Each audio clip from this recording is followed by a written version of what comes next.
no se dice así, él me corregirá, que es licenciado en Economía y también especialista en Relaciones Internacionales. Hola Pablo, ¿cómo te va? Buenas tardes, acá Mauro y José te saludamos. ¿Qué tal? Buenas tardes, ¿cómo están ustedes? Muy bien, gracias por atendernos. Dije bien tu apellido, ¿no? Kornblum. Sí, muy bien dicho, Bueno, muy bien. perfecto.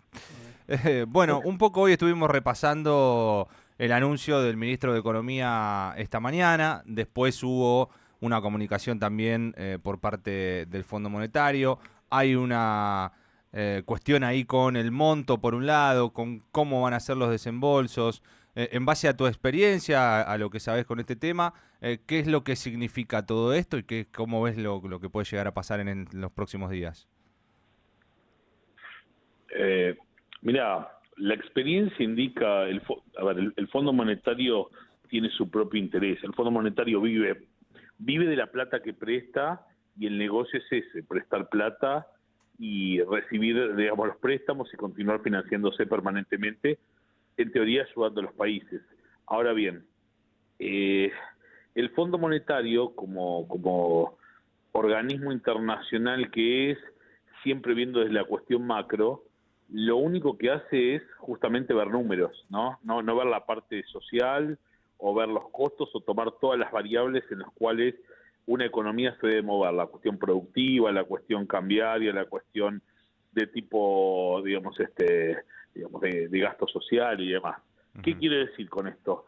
Ellos dicen, te presto plata y quiero que hagas A, B y C para asegurarme que me vas a devolver la plata con los intereses correspondientes.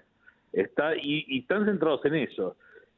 Uno sabe que va a eso, digamos, ¿no? Y lo que termina pasando es que, y ahí está el tema, que viene pasando siempre a lo largo de los últimos, por lo menos 50 años de historia argentina.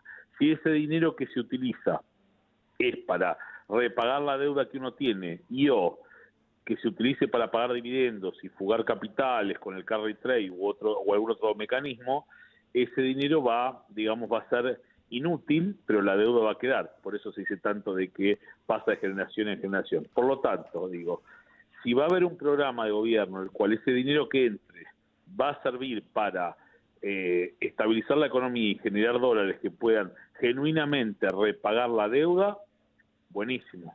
Si no va a ser así, estamos en un problema, porque el gran activo que tiene este gobierno es justamente la parte económica, o el ancla cambiaria, o el dólar atrasado, que le permite tener semi-pisada la inflación para llegar con aire a las elecciones. Eso es lo que se habla, pero no hay mucho más que esto. El tema es, creo que la cuestión para el que quiere entender algo, es, ¿esta plata va a servir para que el país empiece a moverse, la economía del país se mueva, la industria, la producción, no sé, el campo, digamos, la tecnología y demás, o no? Y bueno, y ahí está un poco la discusión política de esto. Bueno, los indicios que tenemos con respecto a qué va a pasar con esos fondos son los que da el gobierno, que dicen que son para sanear el Banco Central, para Fortalecer las defensas, dicen. fortalecer las reservas, pero no sé si va en torno a lo que vos estás hablando, que tiene que ver con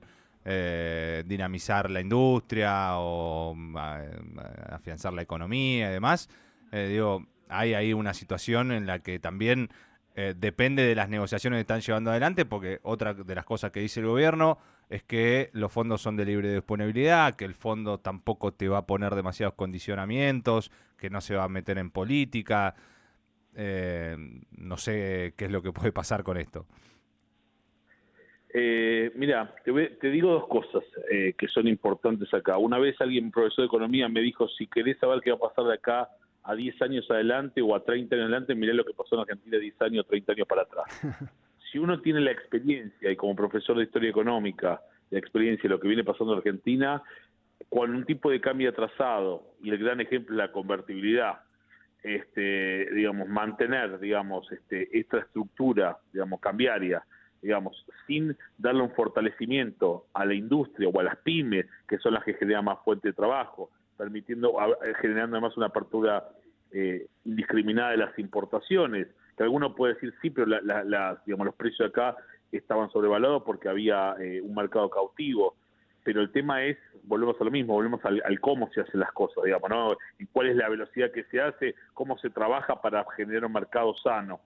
Pero digo, más allá de eso, lo que dice la historia es un tipo de cambio atrasado, una convertibilidad como tenemos ahora más o menos, o como pretende el gobierno, de que el dólar no se mueva, lo que está haciendo en una economía que no es competitiva, en un mercado interno que está encima desangrado por la baja del gasto público terrible, sobre todo no solo en empleos públicos, sino a la obra pública que sabemos que dinamiza la economía. Este combo no es nada positivo para generar empleo, para generar perspectivas exportadoras, para generar divisas. Lo único que salva a este gobierno, digamos, en esta lógica cambiaria, es que entren dólares o del campo o de la explotación de vaca muerta o la minería y el litio. Eso creo que está apuntando el gobierno, digamos, que como saben que los dólares de la convertibilidad esta no van a venir porque la industria genuinamente no los va a producir, esperan que venga del otro lado, con lo del fondo, más algo que aporta al campo, que le habían puesto una pata en la cabeza y que se la sacaron, más el potencial que tenga el litio y demás, que siempre es a mediano y largo plazo, pues la industria extractiva, que podemos estar de acuerdo o no, pero es a mediano y largo plazo, esos dólares, que serían los genuinos, no van a venir de las empresas o las pymes que generan puestos de trabajo. ¿Qué quiero decir esto? Cualquiera de las dos cuestiones es negativa para lo que es la persona que está buscando empleo, para la industria o para los empleados comunes, digamos, ¿no? Que están viendo un ajuste para sostener este tipo de cambio, porque con este dólar los sueldos no pueden ser más altos porque no pueden competir, los precios sí están desbocados, y por otro lado lo que tenemos es una industria que se ve avasallada por las importaciones, que se pierde puesto de trabajo, que a su vez eso tira el salario para abajo y genera desempleo. Es un combo bastante negativo desde mi punto de vista, pero es lo que indica la historia. Y si uno ve al gobierno este pedido de fondos, si no hay ningún tipo de control sobre la fuga de capitales o los dividendos que llevan las empresas y demás, lo que podemos tener es un tipo de cambio estable, pero con una sangría de reserva del Banco Central constante, y esperar a ver qué pasa. Vuelvo a repetir, a ver si el campo, que no genera puestos de trabajo, o la minería o el litio, pueden sostener al gobierno hasta octubre. Y después de octubre, Dios dirá, digamos, supuestamente con una muy buena elección que el gobierno espera hacer.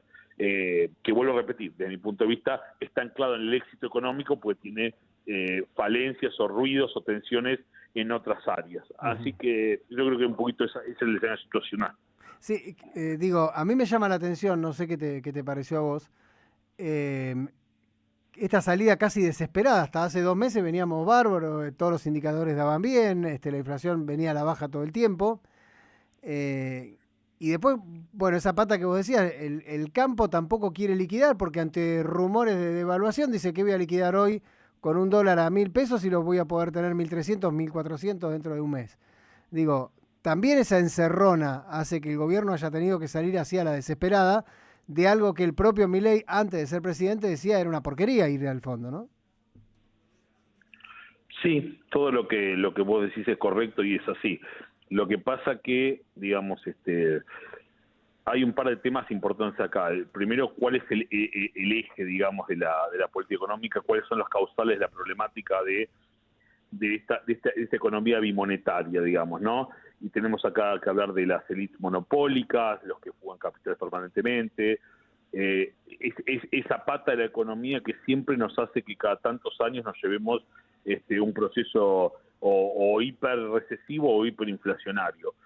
Pero digo, cuando uno tiene esa lógica en la cabeza y sabe o negocia de algún modo y trata de balancear intereses y dice, bueno, al campo no le voy a poner una pata como le pusieron el año pasado, sino que va a negociar, o trata de ver qué sectores productivos pueden avanzar, o tratar de morigerar la baja en el consumo, tratando de mantener el empleo, digamos, de promover el sector privado, no abriendo las importaciones de una manera salvaje, porque los empresarios también, digamos, no son tontos, están para ganar plata. Si no se dan vueltas, cierran la fábrica, echan 100 personas y empiezan a importar.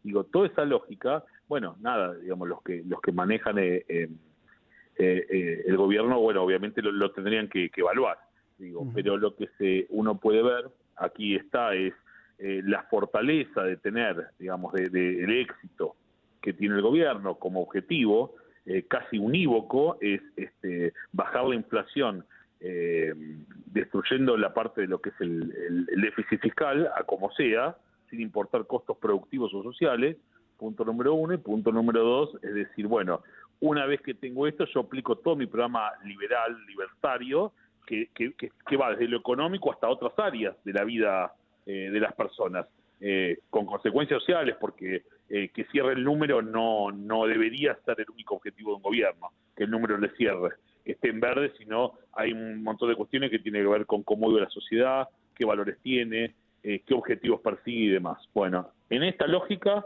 digamos, hay una lógica que persigue el gobierno y otra lógica que podría, digamos, sostener esta situación. Evidentemente,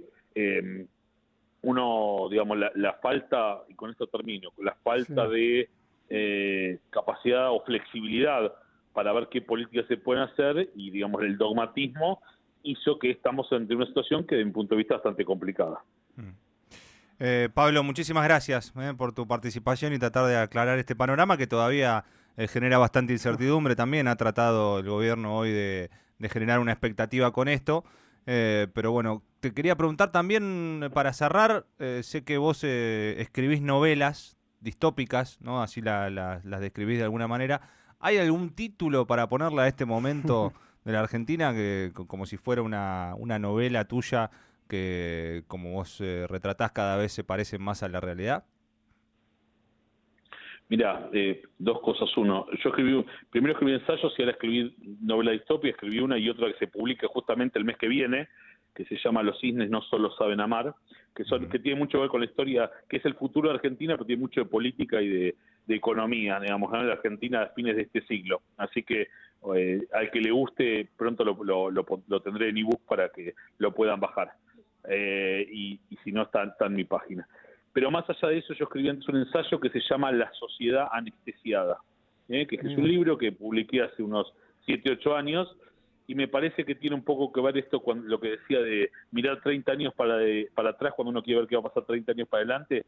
Lo que veo, digamos, y esto ya va más allá del tecnicismo académico, veo por un montón de cuestiones, digamos, ¿no? Por el rol de los medios de comunicación, por qué controla los medios, por las formas de estudio, de cómo la gente más joven, no mi generación, que yo estoy ya yendo para los 50, sino la gente más joven, cómo, digamos, se maneja a la hora de enfrentar una facultad o una clase, lo que es el aprendizaje de las ciencias sociales o la falta de empatía para ir a las ciencias sociales. Me parece que eso hace que esta, entre comillas, ignorancia nos lleve a tomar decisiones equivocadas o erróneas, no solo para el bien colectivo, sino para el bien individual. Uno piensa que está votando una persona que lo va a ayudar y lo va a sacar, y si uno entendiera un poco la situación, sabe que se estaría metiendo más en el barro. También tengo que decir, y con esto cierro, que más allá de eso, también hay una culpa de el voto bronca, digamos, de los que estuvieron antes, que pensamos algunos, o se pensaron algunos, que podrían haber hecho un cambio. Ese cambio no se hizo. Entonces, también hay que entender que uno busca otras opciones, y el tema es que a veces las opciones que uno elige no son las que uno lo favorecen, pero me parece que esto se cura solamente con mucho estudio, con mucho análisis, con mucho libro, y sobre todo, siempre digo, yo entiendo la relevancia de las ciencias duras, la ingeniería, la computación y demás, porque generan más ingresos, porque son las que permiten acumular riqueza y capital, pero hay que estudiar también mucho ciencia social para entender la historia y para entender lo que nos pasó, para no volver a repetir los errores como vemos que está ocurriendo en estos momentos. Muchas gracias, Pablo. Un abrazo grande. Un abrazo, estamos a disposición. Hasta luego. Ahí estaba Pablo Kornblum, es economista especializado en relaciones internacionales, acerca de todo lo que va dejando el Fondo Monetario. Mati, prepárate que tenemos ahí algún audio que había llegado anteriormente, así lo ponemos ante el cierre del programa.